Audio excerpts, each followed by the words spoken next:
to the Kent Lapp Podcast. Some of the ways you can support your pastor is by praying for him and then letting him know. You could even ask him, is there something I could pray for you about this week? I want to hold you up. I appreciate your ministry to us. I really believe that the pastoral ministry is won or lost in the heavenlies. So much more than at, down here on our level. There are a lot of forces against the church.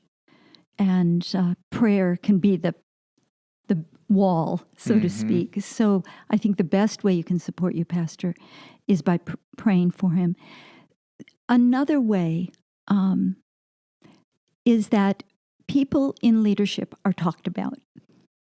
They just are. It's one of the prices you pay. It's no fun because no one really understands another person's life until you walk in their shoes. Right.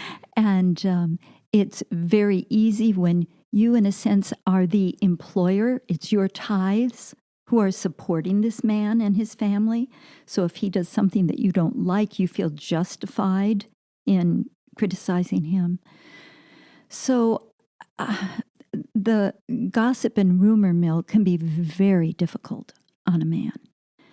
So along with prayer, I would encourage church members to keep, there's a psalm that says, keep a watch over my lips and a guard over my mouth, O Lord.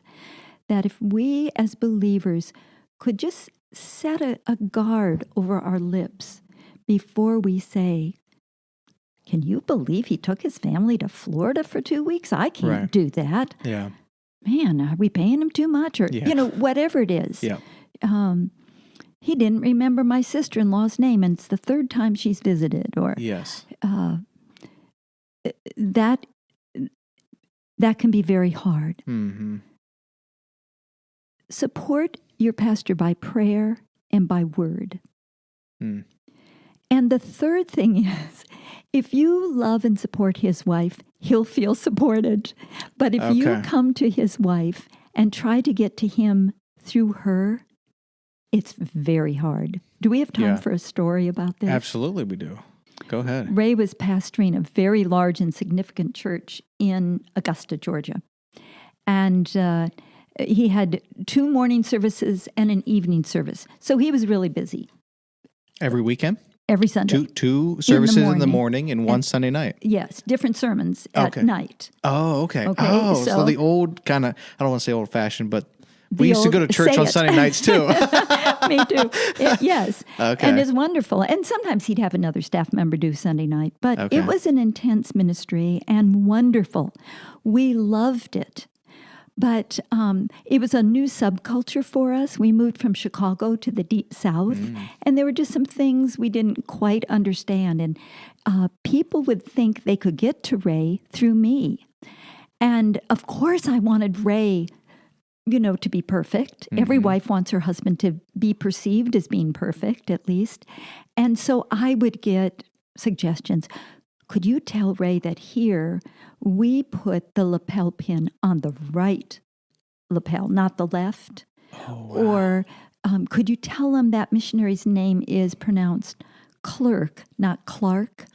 Or, things like that. And I'd think, oh, well, he should know this so people will like him and accept him. And, I just didn't realize it, Kent. But one Sunday night, as I was handing over these suggestions that had been given to me Sunday afternoon and Sunday evening after the evening service, when he was absolutely exhausted, rather than get upset with me, this dear man of God took me in his arms, pulled my face to look right in those big blue eyes, and he said, honey, let me tell you something. So I got quiet and he said, every man needs one person, just one person on the face of this whole wide earth who thinks he's okay, who isn't trying to change him. And then he asked me a very important question. Would you be willing to be that person for me? Oh, Kent, I just teared up. I tear up now thinking of it. What was I thinking? If something was important enough for Ray to hear, then they ought to let him know. They ought to make that appointment or write the email rather than use the pastor's wife. Mm-hmm. So I would ask your listeners, as they're thinking about their pastor, pray for him and set a guard over their mouth regarding him and his family. And then if they have something they want to talk to him about, make an appointment with him, not his wife.